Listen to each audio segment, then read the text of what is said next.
Hello everyone, welcome to one more sweet video. ఈరోజు నా స్టైల్లో పాస్తా ఎలా చేస్తానో చూపించేస్తాను. ఫస్ట్ అయితే పాస్తాని కొంచెం పసుపు ఉప్పు వేసుకొని వాటర్లో ఫుల్గా బాయిల్ చేసుకోవాలి.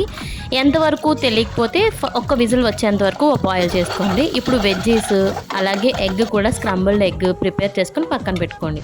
అంటే ఈ ప్లేట్లో చూపించినట్టుగా అన్నమాట.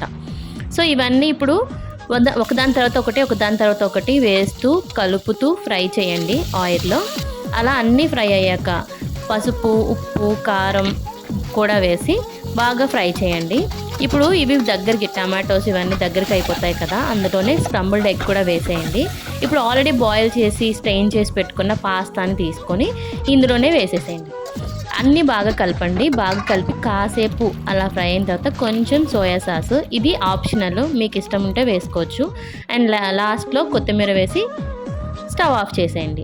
దీన్ని మంచిగా మనం గార్నిష్ చేసుకొని ఆనియన్స్తో తింటే చాలా బాగుంటుంది. మీరు కూడా ట్రై చేయండి. ఈ వీడియోకి ఇంతే. నెక్స్ట్ వీడియోతో మళ్ళీ కలుసుకుందాం.